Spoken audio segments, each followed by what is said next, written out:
नमस्कार दोस्तों, मैं विक्रम ढिल्लन एक बार फिर से आप सभी का स्वागत करता हूं हमारे ऑनलाइन यूट्यूब चैनल पर। दोस्तों, मारवाड़ का इतिहास चल रहा था। राव मालदेव की बातें हो रही थी कि मालदेव ने किस प्रकार अपने साम्राज्य का विस्तार किया। और इसके अलावा अपन ने पिछले वीडियो में बात की थी रूठी रानी उमादे के बारे में। तो अब मालदेव के बारे में कुछ बची हुई महत्वपूर्ण बातें हैं, आगे अपन उनकी चर्चा करते हैं विस्तार पूर्वक कि किस प्रकार मालदेव का पतन हुआ, किस प्रकार जोधपुर उनके हाथों से निकल गया और किस प्रकार उन्होंने वापस जोधपुर को प्राप्त किया। तो आइए अपन मालदेव की बात करते हैं आगे कि क्या हुआ मालदेव के बारे में। शासनकाल आपको पता ही है, मालदेव 1531 से 62 ईस्वी। ठीक है, अपन ने इन्होंने जैत सिंह को पराजित किया, वीरमदेव को पराजित किया, ठीक है, और दौलत खान लोधी को पराजित किया और अपने साम्राज्य का क्या किया, विस्तार किया। इस समय देखो अपन बात करते हैं कि भारत में क्या हुआ, कि इस समय भारत में क्या घटनाक्रम हुआ। तो देखो थोड़ा सा भारत का घटनाक्रम देखते हैं अपन कि इस समय भारत में क्या चल रहा था। थोड़ा सा पहले मैं आपको इसके बारे में बता चुका हूं कि मुगल वंश, कौन से वंश की बात हो रही है यहाँ पर, मुगल वंश। मुगल वंश 1526, ठीक है, पानीपत का प्रथम युद्ध और कब से कब तक, 30 तक। भारत पर अधिकार किसका हो गया था, बाबर का। ठीक है, 1526 में पानीपत का प्रथम युद्ध हुआ था और बाबर ने भारत पर अपने साम्राज्य का विस्तार क्या कर दिया था, प्रारंभ कर दिया था। यानी कि क्वेश्चन पूछ ले कि मुगल साम्राज्य का संस्थापक कौन था, बाबर था। ठीक है, तो 1526 से 30 तक शासक कौन रहा, बाबर। 1530 में बाबर की मृत्यु के बाद शासक कौन बना, हुमायूं। बाबर का पुत्र कौन, हुमायूं। ठीक है, बाबर के कहने पर हुमायूं ने अपने भाइयों में अपने साम्राज्य का क्या कर दिया था, बंटवारा कर दिया था। ठीक है, अस्करी, हिंदान और कामरान में क्या कर दिया था, अपने साम्राज्य का बंटवारा कर दिया था। तो अब देखो हुमायूं क्या हुआ। हुमायूं शासक रहा 1530 से 1540 तक। ठीक है, दो शासनकाल रहे हैं इनके, 1530 से 40 और फिर दूसरा शासनकाल रहा है इनका 1555 और 1556 में। ठीक है, 1556 में दीन पनाह भवन की पुस्तकालय की सीढ़ियों से गिरने के कारण हुमायूं की क्या हुई थी, मृत्यु हुई थी। तो देखो इससे पहले बीच में 15 वर्ष हुमायूं का क्या हुआ। यानी कि एक चीज ध्यान रखना, यहाँ पर नॉर्मल सा क्वेश्चन है कि हुमायूं द्वारा कितने वर्ष का निर्वासित जीवन बिताया गया। ठीक है, नॉर्मल सा क्वेश्चन है कि 1540 से 1555 के बीच में कहाँ गया हुमायूं। ऐसा क्या हुआ कि हुमायूं को अपना राजपाट छोड़ना पड़ा, राजगद्दी छोड़नी पड़ी। तो इसने कितने वर्ष का निर्वासित जीवन बिताया, 15 वर्ष का क्या बिताया, निर्वासित जीवन बिताया। तो देखो क्या हुआ इस समय, बात करते हैं अपन 1539। ठीक है, और कौन सा युद्ध हुआ, चौसा का युद्ध। ठीक है, 1539 कौन सा युद्ध हुआ, चौसा का युद्ध। बात करते हैं इस समय एक अफगान शासक था। अफगान शासक कौन, शेर शाह सूरी। ठीक है, यहाँ पर देखो कुछ क्वेश्चन और क्लियर कर देता हूं मैं। इनके बचपन का क्या नाम था, फरीद था। ठीक है, एक शेर को इन्होंने निहत्ते थे, निहत्ते होने के बावजूद उस शेर को इन्होंने क्या कर दिया था, पराजित कर दिया था। तो इन्हें कौन सी उपाधि दी गई थी, शेर खां की क्या दी गई थी, उपाधि दी गई थी। और जब इन्होंने किस पर, भारत पे विजय प्राप्त की, तो ये किसके नाम से, शेरशाह सूरी के नाम से भारत के क्या बने थे, शासक बने थे। तो आइए दोस्तों बात करते हैं आगे क्या हुआ। बात हो रही है 1539, कौन सा युद्ध, चौसा का युद्ध। ये युद्ध किस किस के बीच में हुआ, तो देखो ये युद्ध हुआ शेरशाह सूरी और किस किस के बीच में हुआ, हुमायूं के बीच। ठीक है, शेरशाह सूरी भी शक्तिशाली शासक था। तो 1539 चौसा में क्या हुआ, ये युद्ध हुआ। इस युद्ध के समय क्या था, बारिश का मौसम था। अब ऐसी परिस्थितियां थी कि हुमायूं की जो सेना जहां पर खड़ी थी उस क्षेत्र में पानी भरना क्या हो गया था, शुरू हो गया था। ठीक है, ऐसी स्थिति में ये क्या था, हुमायूं कमजोर पड़ गया और शेरशाह सूरी क्या था, शक्तिशाली था और इसके ऊपर आक्रमण करके हुमायूं को क्या कर दिया, पराजित कर दिया। हुमायूं मरते मरते बचा इस युद्ध में, गंगा नदी में, या कर्मनाशा नदी जिसे अपन कहते हैं। ठीक है, कौन सी नदी में, कर्मनाशा नदी में कूदकर अपनी क्या बचाई, इसने जान बचाई थी। कर्मनाशा नदी, ठीक है, हुमायूं को तैरना भी नहीं आता था, तो वहां पर एक नाविक था निजाम बिस्ती, इसके द्वारा उनकी क्या बचाई गई, जान बचाई गई। तो ध्यान रखना दोस्तों, जब ये हुमायूं वापस शासक बनता है तो निजाम बिस्ती को एक दिन का क्या बनाता है, शासक बनाता है। और निजाम बिस्ती द्वारा पूरे भारत में चमड़े के क्या चलाए गए थे, सिक्के चलाए गए थे। ठीक है, बहुत से क्वेश्चन है जो इनके साथ जुड़े गए हैं कि किस नदी में कूदकर हुमायूं ने अपनी जान बचाई, तो कौन सी नदी थी वो, कर्मनाशा नदी। और जान किसने बचाई, निजाम बिस्ती ने। अब देखो चौसा के युद्ध में हुमायूं क्या निकल गया, भारत से बाहर निकल गया। ठीक है, फिर बात करते हैं अपन 1540 ईस्वी, कौन सा युद्ध हुआ, जगह है यूपी में कन्नौज, या इसे अपन कौन सा युद्ध कहते हैं, बीलग्राम का क्या कहते हैं, युद्ध कहते हैं। ठीक है, तो इस युद्ध में शेरशाह सूरी ने, ये भी किसके बीच में हुआ, 1540 में कन्नौज बीलग्राम का युद्ध शेरशाह सूरी और किसके बीच में हुआ, हुमायूं के बीच में हुआ। इस युद्ध में भी क्या हुआ, शेरशाह सूरी विजयी हुआ और हुमायूं को भारत से क्या निकलना पड़ा, बाहर निकलना पड़ा। ठीक है, तो यहाँ पर ध्यान रखना, मैंने आपको बताया कितने वर्ष का निर्वासित जीवन, 15 वर्ष का इसने क्या बिताया, निर्वासित जीवन। तो क्वेश्चन पूछ ले कि किस युद्ध में हुमायूं भारत से बाहर निकल गया था, तो ध्यान रखना कौन सी युद्ध में, कन्नौज बीलग्राम के युद्ध में हुमायूं भारत से क्या निकल गया था, बाहर निकल गया था। तो ये इस समय की, किसके समय की बात कर रहे हैं अपन, मारवाड़ के शासक राव मालदेव के समय की बात कर रहे हैं। और उस समय भारत की क्या राजनीतिक परिस्थितियां रही, ठीक है, कि राजनीतिक परिस्थितियां कैसे बदली, कि मुगल वंश शासन कर रहा था और बीच में कौन आ गया, अफगान शासक। ठीक है, और इन अफगानों ने कितने वर्ष तक, 1540 से 1555 तक भारत के ऊपर क्या किया, शासन किया। ठीक है, लगभग 15 वर्ष इन्होंने भारत के ऊपर क्या किया, शासन किया। पहले कौन से युद्ध में हारा, चौसा के युद्ध में, कौन हारा, हुमायूं हारा। फिर कौन से युद्ध में, कन्नौज बीलग्राम के युद्ध में हारा और हुमायूं भारत से क्या निकल गया, बाहर निकल गया। तो आइए आगे की बात करते हैं, क्या हुआ।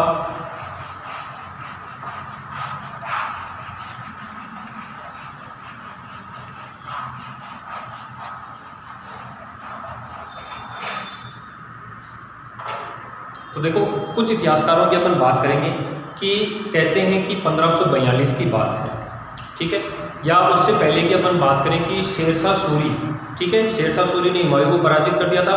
हुमायूं भारत से बाहर निकलने से पहले मालदेव के पास क्या आया था, सहायता मांगने के लिए आया था। ठीक है, तो मालदेव ने उसको सहायता का क्या दिया था, आश्वासन भी दिया था। ठीक है, और कहते हैं कि कुछ अपने सिपाही भी भेजे थे। अब इधर भारत का शासक कौन, शेरशाह सूरी बन चुका है। शेरशाह सूरी ने मालदेव को आदेश दिया कि आप हुमायूं को क्या कर लो, बंदी बना लो। ठीक है, तो मालदेव द्वारा हुमायूं के पास अपने कुछ दूत भेजे गए कि भाई आप मेरी सहायता से शेरशाह सूरी को क्या कर दो, पराजित कर दो। और उधर हुमायूं क्या था, संशय की स्थिति में था कि भाई मालदेव पता नहीं सहायता देगा या नहीं देगा। कहते हैं 1542 में हुमायूं भारत आया था, शेरशाह सूरी से उसकी क्या हुई, अपने जो दूत थे उनके राजदूतों के माध्यम से वार्तालाप भी हुई, लेकिन अविश्वास के कारण वो भारत से वापस क्या निकल गया, बाहर निकल गया। ठीक है, अब इधर शेरशाह सूरी ने इसको बंदी बनाने का आदेश दिया था मालदेव को कि हुमायूं जब भी आए इसको क्या कर लो, बंदी बना लो। तो यहाँ पर मालदेव ने इसको क्या नहीं बनाया, बंदी नहीं बनाया। यानी कि इनडायरेक्ट रूप से अपन ये कह सकते हैं कि यहाँ पर किस किस के मध्य, मालदेव और शेरशाह सूरी के मध्य क्या हो गए, मतभेद उत्पन्न हो गए।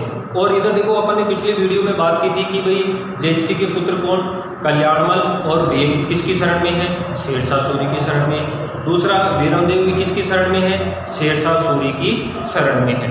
और वो लोग किसके ऊपर आक्रमण करने के लिए, मालदेव के ऊपर आक्रमण करने के लिए शेरशाह सूरी को बार बार क्या कर रहे हैं, प्रेरित कर रहे हैं। ठीक है, तो दोस्तों ये दोनों युद्धों का नाम याद रखना कि चौसा का युद्ध और दूसरा कौन सा, 1540 में कन्नौज बीलग्राम का जो युद्ध हुआ था उसमें हुमायूं की क्या हुई थी, पराजय हुई थी और हुमायूं को भारत से क्या निकलना पड़ा था, बाहर निकलना पड़ा था। अब सीधी सी बात है, शेरशाह सूरी किसके ऊपर आक्रमण करेगा, मालदेव के ऊपर। ठीक है, अब यहाँ पर देखो मालदेव ने क्या कर लिया कि अपने चारों तरफ अपने क्या बना लिए, दुश्मन बना लिए। ठीक है, अपने अड़ोसी पड़ोसी जितने भी है सबको पराजित कर दिया था, अपने साम्राज्य का क्या कर लिया था, विस्तार कर लिया था। ठीक है, तो देखो अब अपन आगे युद्ध की बात करते हैं कि मालदेव के ऊपर किसके द्वारा आक्रमण किया गया, शेरशाह सूरी द्वारा क्या किया गया, आक्रमण किया गया। तो इधर मारवाड़ का शासक तो कौन है, मालदेव। मारवाड़ का शासक तो कौन है, मालदेव। और भारत या दिल्ली का शासक कौन है यहाँ पर, शेरशाह सूरी। और शेरशाह सूरी कब से कब तक, 1540 से 45 तक भारत के क्या रहे, शासक रहे। तो एक जगह का नाम आता है, ठीक है, जगह का क्या नाम है, देखो इससे पहले अपन ने बात की थी कन्नौज भीलग्राम के युद्ध की, और अब अपन बात करते हैं कौन से युद्ध की, जैतारण का युद्ध। और कहां पर पड़ता है जैतारण का मैदान, पाली में। और कब हुआ, अब इनके मध्य युद्ध ये 5 जनवरी 1544, ठीक है, इन दोनों के मध्य क्या होता है, युद्ध होता है। ठीक है, इससे पहले की राजनीतिक परिस्थितियों की अपन बात कर ली कि किस प्रकार शेरशाह सूरी भारत का शासक बना, किस प्रकार मालदेव और शेरशाह सूरी के बीच में हुमायूं को लेकर क्या उत्पन्न हो जाते हैं, मतभेद उत्पन्न हो जाते हैं। ठीक है, और उधर जो शरण में शासक है वो भी इसको क्या कर रहे हैं कि शेरशाह सूरी को मालदेव के ऊपर आक्रमण करने के लिए क्या कर रहे हैं, दबाव बना रहे हैं। यहाँ पर अब देखो मालदेव बिल्कुल क्या हो गया है, अकेला पड़ गया है। तो अकेला पड़ गया, तो अब बात हो रही है कौन सी युद्ध की, जैतारण का युद्ध। ठीक है, जैतारण का मैदान कहाँ पर पड़ता है, पाली में। और ध्यान रखना इस एग्जाम में हमेशा क्या करता है, इस युद्ध की क्या पूछ लेता है, तारीख पूछ लेता है। तो ये तारीख कब थी, 5 जनवरी 1544 को। किसके द्वारा, शेरशाह सूरी के द्वारा किसके ऊपर आक्रमण किया गया, मालदेव के ऊपर क्या किया गया, आक्रमण किया गया। ठीक है, अब यहाँ पर अपने को वही मालदेव के 2 सेनापति, इनके नाम याद रखने हैं। एक तो कौन था, जैता, और एक कौन था, कुपा। वही जो कन्नौज पाहिबा के युद्ध में जिन्होंने भाग लिया था वही इसके क्या थे, यहाँ पर सेनापति थे। ठीक है, अब देखो दोनों परिस्थितियां, मालदेव और शेरशाह सूरी दोनों युद्ध भूमि में क्या है, आमने सामने हैं। दोनों के पास लगभग बराबर क्या है, सेनाएं हैं। अपन ने पढ़ा कि मालदेव 52 युद्धों का क्या था, विजेता था। तो ऐसी स्थिति में सीधी सी बात थी कि शेरशाह सूरी की भी हिम्मत नहीं हो रही थी कि वो मालदेव के ऊपर डायरेक्ट क्या कर दे, आक्रमण, क्योंकि शेरशाह सूरी शक्तिशाली था लेकिन मालदेव भी उससे कम नहीं था। दोनों की सेनाएं भी क्या थी, बराबर थी। तो कहते हैं कि कई महीनों तक, लगभग 2 या 3 महीनों तक ये दोनों युद्ध भूमि में क्या रहे, आमने सामने डटे रहे। ठीक है, और किसी ने भी एक दूसरे के ऊपर क्या नहीं किया, आक्रमण नहीं किया। अब यहाँ पर क्या हुआ कि शेरशाह सूरी द्वारा क्या किया गया, कूटनीति का प्रयोग किया गया, छल कपट, राजनीतिक छल कपट का क्या किया गया, प्रयोग किया गया। तो इन्होंने क्या किया कि वीरमदेव के माध्यम से, कुछ इतिहासकार कहते हैं कि वीरमदेव के माध्यम से व्यवहार हुआ, कुछ यूँ कहते हैं कि इसमें शेरशाह सूरी ने स्वयं ये कार्य किया। तो देखो इन्होंने क्या किया कि युद्ध भूमि में जो कैंप लगा हुआ था, जहाँ पर युद्ध भूमि में डेरा डाले हुए थे, तो इन्होंने क्या किया कि कहते हैं जैसे एग्जाम्पल इसके जैता के डेरे में कितने 10,000 रुपये और इसके डेरे में भी कितने रुपए, 10,000 रुपये डलवा दिए। ठीक है, और मालदेव जिस कैंप में था वहाँ पर क्या डलवा दिया, पत्र डलवा दिया। ठीक है, इस पत्र में क्या लिखा गया कि भाई मालदेव आपके दोनों सेनापति क्या है, शेरशाह सूरी के साथ मिल चुके हैं और इस युद्ध में आपकी पराजय क्या है, निश्चित है।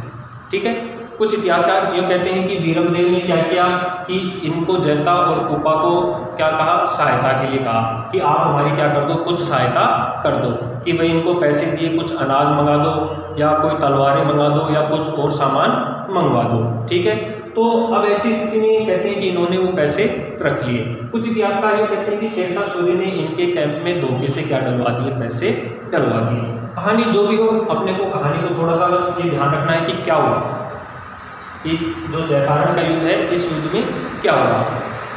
अब क्या हुआ कि मालदेव को पत्र डलवाया कि आपके सेनापति क्या हो चुके हैं, हमारी तरफ मिल चुके हैं। तब मालदेव क्या करता है, इनके कैंपों की जांच करवाता है और इनके कैंप में क्या मिलते हैं, जो धनराशि रखवाई गई थी वो यहाँ पर इनको क्या हो जाती है, मिल जाती है। अब सीधी सी बात है कि आप या भारत का कोई भी शासक हो, ठीक है, जब वो देखेगा कि भाई ऐसी परिस्थितियां उत्पन्न हो गई हैं, तो सीधी सी बात है उसके मन में कहीं ना कहीं संशय तो अवश्य ही पैदा होगा। ठीक है, अब यहाँ ये संशय किसके मन में पैदा हो गया? महादेव। हालांकि जैता और कृपा दोनों स्वामी भक्त थे और हमेशा इसका क्या दिया था? सहयोग दिया था। इसने भी जैता और कृपा से बात नहीं की और संशय को मन में लिए हुए यहाँ से कुछ सेना का भाग लेकर वापस कहाँ चला गया? मारवाड़ चला गया। ठीक है, ध्यान रखना, महादेव उन्हें कहाँ लौट गए?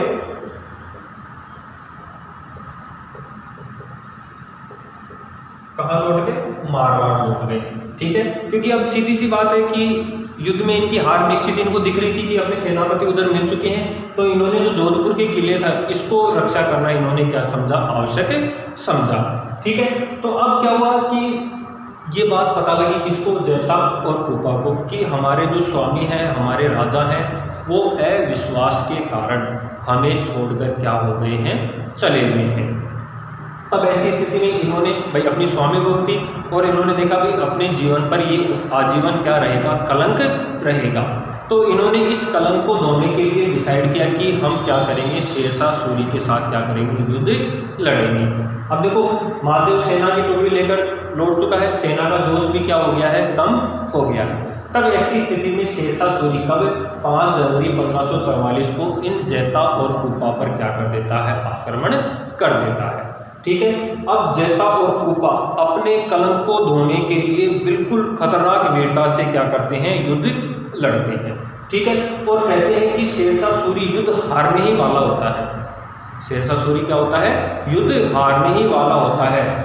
यहाँ एक छोटी सी बात और ध्यान रखना कि शेरशाह सूरी जब नमाज अदा करता है तब इस अपने अल्लाह से दुआ मांगता है कि अल्लाह मुझे कैसे भी करके क्या कर दो, ये युद्ध जितवा दो। देखो, भारत का इतना बड़ा शासक होकर इन दो सेनापतियों और इनकी आधी सेना के सामने घुटने टेकने को क्या हो गया था? मजबूर हो गया था। तब ऐसी स्थिति में क्या हुआ कि शेरशाह सूरी की एक जो दूसरी टुकड़ी है, ठीक है, जो कहाँ से आ रही थी? दिल्ली से आ रही थी। ठीक है, और कौन आ रहा था? जलाल खां आ रहा था। ठीक है, कि शेरशाह सूरी हारने ही वाला होता है कि ये जलाल खां यहाँ पर पहुँच जाता है और इनके ऊपर क्या कर देता है? आक्रमण कर देता है। तो ऐसी स्थिति में ये जैता और कृपा, ध्यान रखना, जैता और कृपा यहाँ पर लड़ते हुए क्या हो जाते हैं? मारे जाते हैं। ठीक है, ध्यान रखना, दोनों कौन मारे गए यहाँ पर?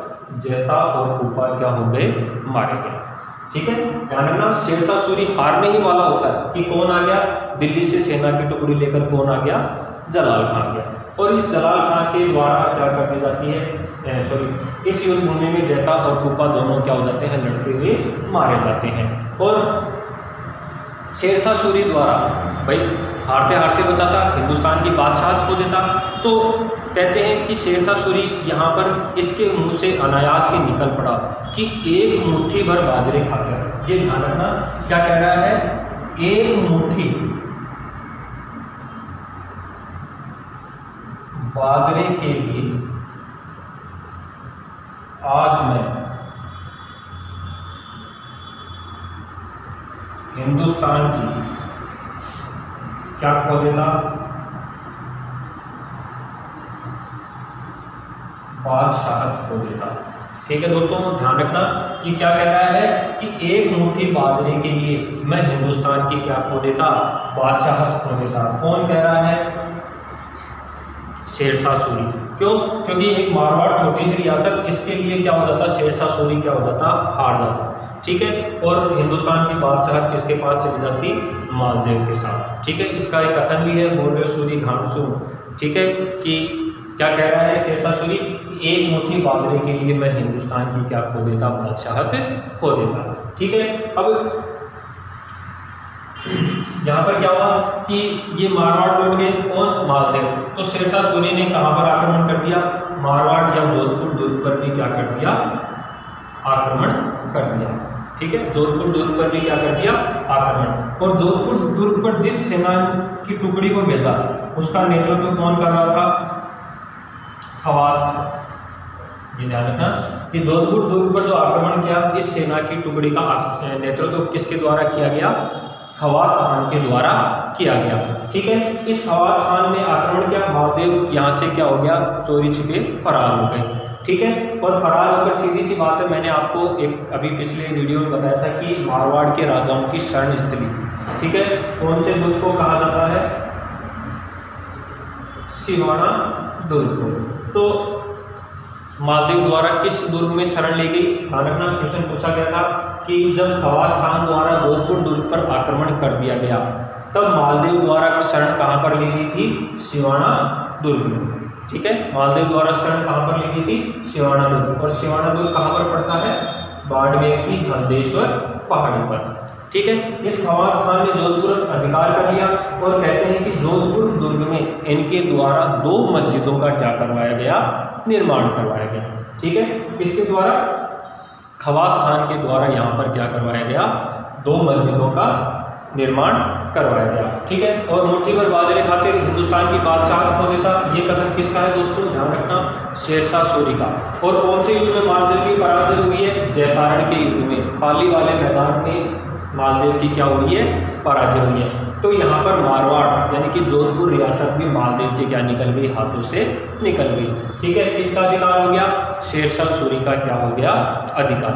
अब देखो मालदेव को यहाँ से भागना पड़ा, तो सीधी सी बात है, जो शेरशाह सूरी के साथ युद्ध भूमि में थे, कौन, एक तो कल्याणवन, ठीक है, भीम, वीरमदेव।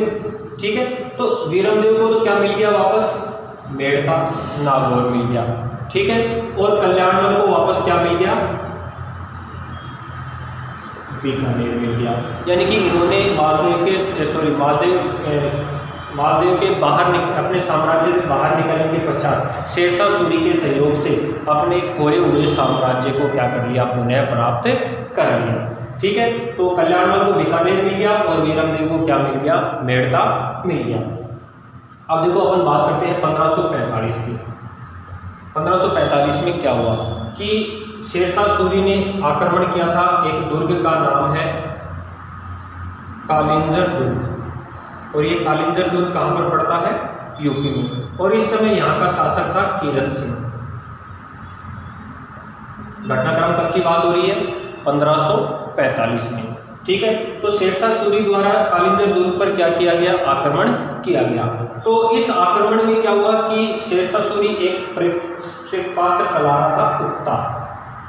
ठीक है, ध्यान रखना, उक्ता नामक प्रक्षेपास्त्र चलाते वक्त बारूद में आग लगने से शेरशाह सूरी की 1545 में क्या हो जाती है, मृत्यु हो जाती है। आई क्या बात समझ में कि उक्ता नामक प्रक्षेपास्त्र चलाते वक्त 1545 में शेरशाह की क्या हो गई, मृत्यु हो गई। शेरशाह सूरी के बाद में सूरवंश में कोई क्या नहीं था, योग्य उत्तराधिकारी नहीं था।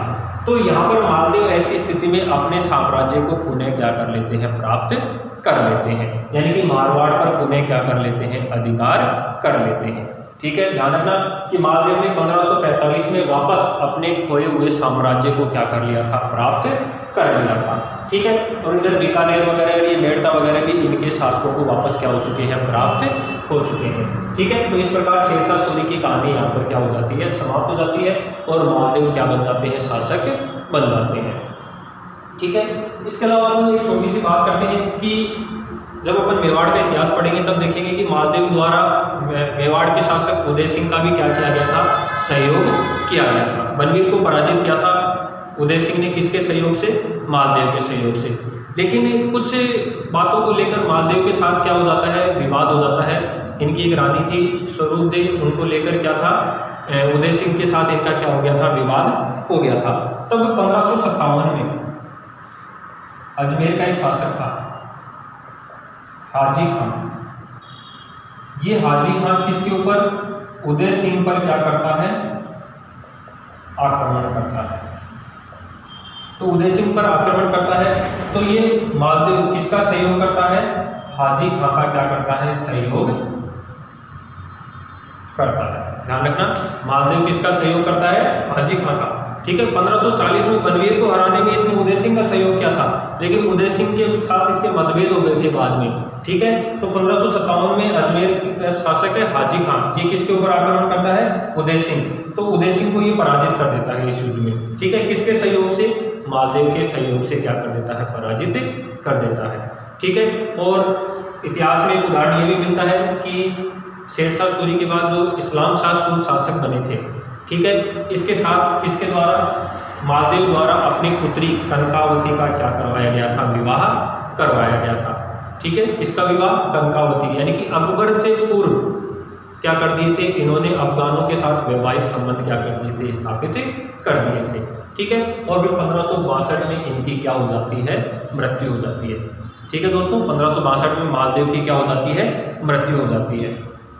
तो यहाँ तक आपको कहानी समझ में आई होगी कि किस प्रकार मालदेव जैतारण के युद्ध में पराजित होते हैं, मारवाड़ इनके हाथों से निकल जाता है, लेकिन 1545 में शेरशाह सूरी की मृत्यु हो जाती है और अपना खोया हुआ साम्राज्य क्या कर लेते हैं, पुनः प्राप्त कर लेते हैं। ठीक है, यहाँ पर प्रशासक कौन बना था, खवास खान बना था। ठीक है, और क्या करवाई, 2 मस्जिदों का निर्माण करवाया। ये कथन किसके द्वारा कि एक मुट्ठी बाजरे खातिर हिंदुस्तान की बादशाहत खो देता, काफ़ी बार पूछा गया क्वेश्चन है। ठीक है, किसके द्वारा कहा गया, शेरशाह सूरी, क्योंकि एक छोटी सी रियासत के चक्रों में हिंदुस्तान की क्या खो देता, बादशाह। ठीक है, तो दोस्तों उम्मीद करता हूँ कि आपको मालदेव पूरा समझ में आ गया होगा। तो इस वीडियो को लाइक करें, शेयर करें और चैनल को सब्सक्राइब करें। धन्यवाद।